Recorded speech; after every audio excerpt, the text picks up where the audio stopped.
Merci beaucoup pour cette introduction. Bonjour à tous. Comme ça a été introduit, je suis Laetitia Combe. And now I'm going to switch, because I was planning to do this presentation in English. You hear it, I'm originally French. I've many years now living abroad. I'm more used to be a speaker in English than in French. So let's go in English. My topic today is machine identity in OT. And I need to figure out the clicker, most probably. So what I want to bring is not a marketing speech, but a bit of content. So there is nothing to sell. It's just about content. I want to talk about how machine identity is managed in production lines. Why is that even important? And how can we do it in production environments which are like brownfield, right? Where existing production environment, how do we manage machine identity there?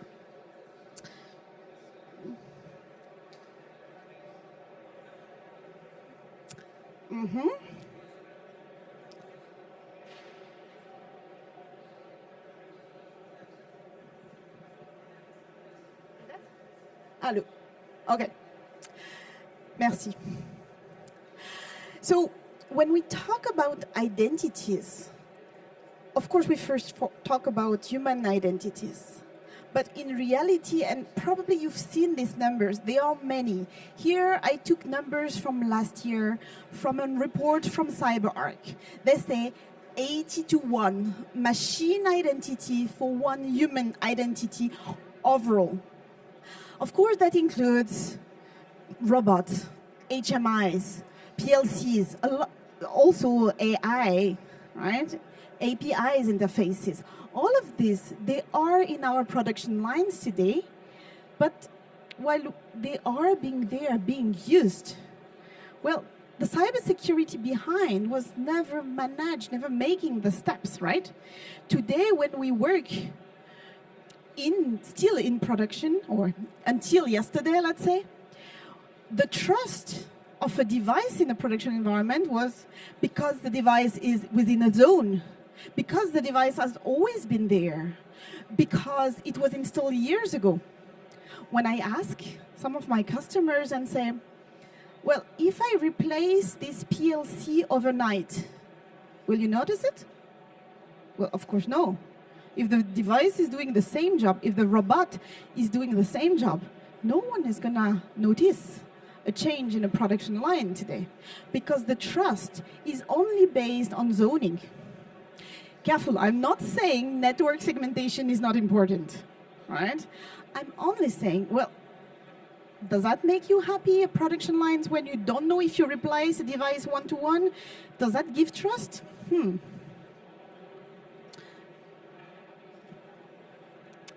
So nowadays, the boundaries of this segmentation are even becoming more and more fluid.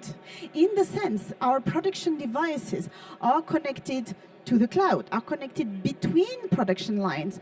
Remote maintenance guys are getting remote maintenance to this production environment. So all of that makes that we are making a switches. I mean, c'est clairement du gruyère dans nos production lines.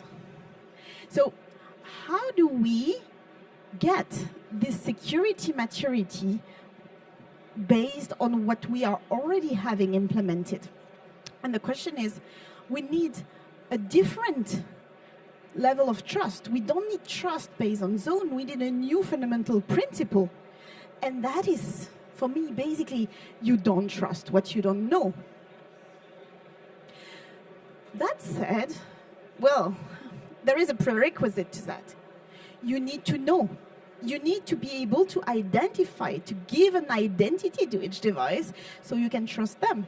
So you can have production lines where a report is sent from a PLC to an historian because both know each other and the historian is expecting the PLC to send the report.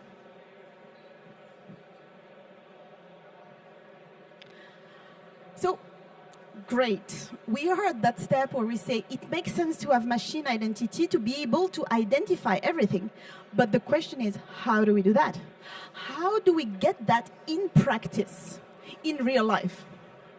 And my answer is PKI, right? Public key infrastructure. I mean, you've probably all heard at some point. It is usually not a sexy topic, but that's why I like it, I guess. So PKI is, if you think about it and you get the comparison, very simple. We humans have an identity. I have a passport. For a machine, it would be the certificate. My country is accountable for issuing a valid passport, for maintaining this valid passport, for destroying a passport which would not be valid anymore. Well, when we have the countries in real life, well, this is the PKI, I'm mixing up in between language.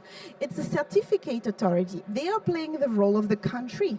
They are issuing, in a production line, valid certificates, ensuring they are renewed and revocated. In real life, where we have border control, well, that's where the trust decision is. The trust that I mentioned before, which was only at the perimeter, is now like we have for humans identity at the border control. And with that, there are two major benefits I see. In the long story of years of IT-OT convergence, we've heard a lot of production lines saying, you know, guys, I mean, you IT bring solutions to me, but you don't understand my need. Because me, production engineer, I need things which are deterministic. I need to know what is happening when. I need full trust into your equipment. And this is not what, here in my stereotype, IT is blamed for not being prepared enough, deterministic enough. And, well, for once, PKI and IT is bringing to the OT this deterministic behavior. PKI is bringing this deterministic behavior because with it, you can have one single machine, one single identity, and you can control your environment. So, outside of the technological value of PKI, I think there is a big cultural value to it by bringing the IT and the OT together with these machine identities, which enables us, on the one hand, to go beyond compliance, right? We don't do it because 62443 says so, but we do it because the business needs it. It's a business enabler. The one caveat to my beautiful story is, well, that copy-paste from IT PKI to OT doesn't work like that. There is still a few things to think about, and these are the key success factors I wanted to bring today. Well, there are three. The first one starts with the P, practice of a theory. I take a completely different example, take you somewhere else. Forget cyber. Imagine you want to learn the piano. Would you start with a very complex sonata from Beethoven? Would you start with Mozart? Probably not. You would start learning the notes, playing with one hand, learning the other hand, maybe, if you trust yourself, putting the two hands together and playing something. Then tell me why on earth, when we talk about OT security, PKI, and I will put the big word zero trust, I see so many huge architectures with 10 years pictures on everything we can do in a production line. My take, it doesn't work. Production lines are so complex, so many constraints, so many specifics, that building a bitmap is usually not the way it works. Getting things with a clear use case, a small scope, and measurable success to prove both to the business, to the engineers, the production head, the plant head, and the IT, that this is the way to go.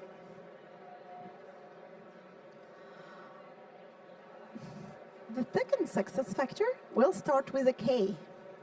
know the standards. Of course, we know the standards. We are security experts, right?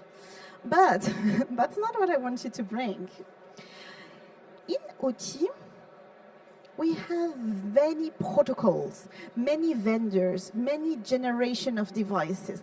We have chaos compared to the pure IT, where we have everyone speaks TLS, right? In OT, we need the standards to reduce complexity, to bring standard from out of that chaos. And with that, to bring interoperability and scalability if you want to do something bigger from your first step, your small first step. So, well, think about the 3 little pigs. That's your machine identity in your production lines. Well, of course, you can build something. I trust. Expert can build. We can have machine identities. But if it's not based on standards, if it's not based on an enabler of interoperability and scalability, well, it will blow at the first wind. Well, the house of sticks is, for me, using standards for having a stamp, right? I take simply, if you tell me, I am using standards, I am using MQTT. MQTT is a very common communication protocol in IoT environments or IIoT environments. You might using at home if you have smart equipment. Your smart wash machine might be communicating with your iPhone on MQTT. Your Windows or whatever, your home equipment. It's great, but it doesn't have security integrated. So I'm good for my wash machine. Do I want it for my entire production environment? Well, maybe not. So there are standards and standards. So what's the house of brick, you're going to tell me? Of course, the king of the OT standards is 62443, right? IEC 62443. Of course. Specifically, if you want to go and have a read, chapter 4.2, that's where there is something about machine identities. But it's about identities, but it's rather vague, right? 62443 is a framework. It is not going to tell you, do your machine identity that way. It's a philosophy. I think it's good, but it needs more. You need to integrate, you need to think of what else. On the very other chain of the standards, you have the certificate standards, of course, the X509, the one we know even from our emails exchange, right? This is also fundamental. It defines the format of your certificate, the format of your passport, or the passport of your machine. But between these two, which are fundamental, there is a lot in OT. I want to mention or invite you to read about OPC-UA. OPC-UA is a communication protocol, an architecture used in production lines, not necessarily by IT people, but by engineers to architect production line. And it has one great part. It has this little GDS. GDS is a global discovery server.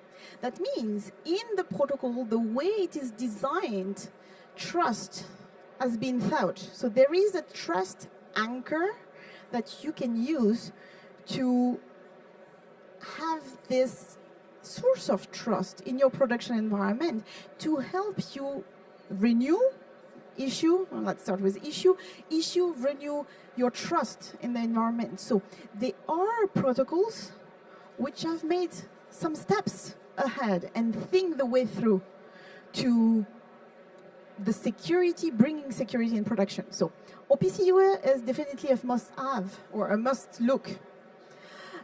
There are many others. Then there are the enrollment protocols, EST, SCAP. EST is enrollment of a secure transport. It's how you enroll your devices, your production devices. There are a lot. Happy to discuss them at the break. So back to my point, the house of brick is about thinking of the standards that make sense according to the design you have in your production environment, in your production, in your warehouse, in your IIoT environment. The standard must fit what you want to achieve, and thereby you will achieve interoperability and scalability.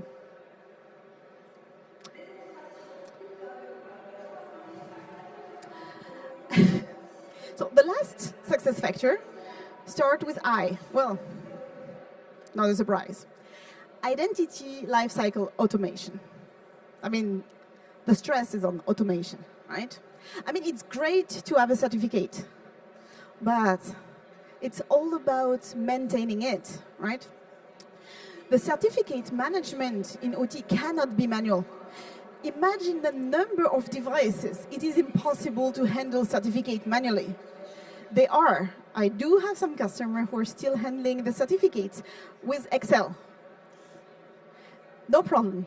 But you really need to be super good at Excel tracking to the risk to, well, let your projection lines have some downtime.